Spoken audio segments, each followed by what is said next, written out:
شمسي نظام څنګه منځته راغی؟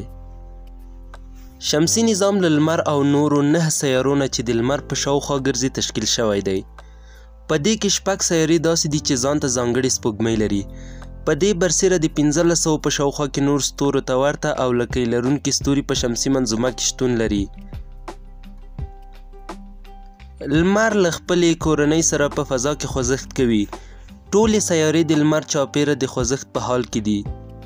د لمر په شاوخوا د سیارو څرخېدل د لمر د زیاتې جاذبې قوې له امله دي. اوس پوښتنه دلته ده چې شمسي نظام څنګه منځته راغی؟ د هغو سیارو څېړنې چې په شمسي نظام کې شتون لري په ډاګه کوي چې دغه سماوي اجرام په یوه ټاکلي مسیر کې د لمر په شاوخوا څرخي. نو له دغه کشف څخه دې پایلې ته رسیږو چې ټول شمسي نظام په یو حالت کې تشکیل شوی دی. د شمسي نظام د پیدایښت په اړه 2 نظریې وجود لري.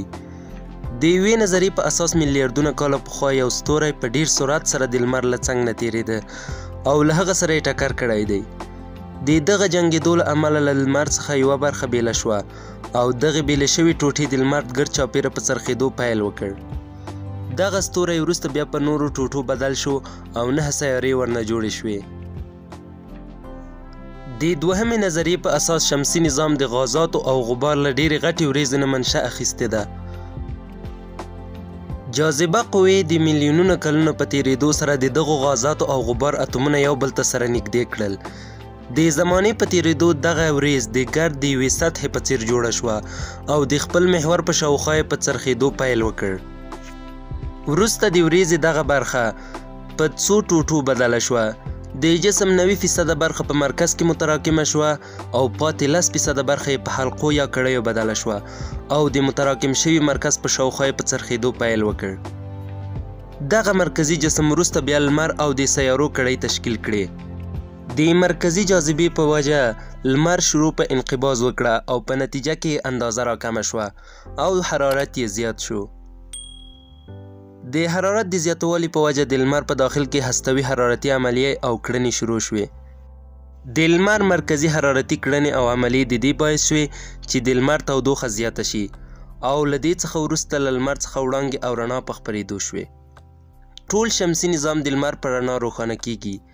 لمر ټولو سیاراتو ته چې ځمکه هم پکې شامله ده رڼا ورکوي.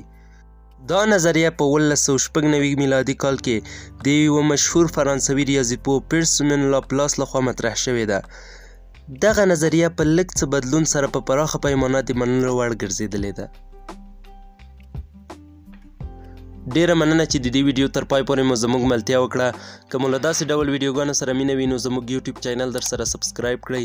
د زنګ بټنه فعاله کړئ تر څو زموږ له نوې ویډیوګانو څخه خبر شئ. تر بلې ویډیو پورې مو په لوی او بخښونکي خدای سپارم. پاتې ورځ مو نیکمرغه. د الله په امان.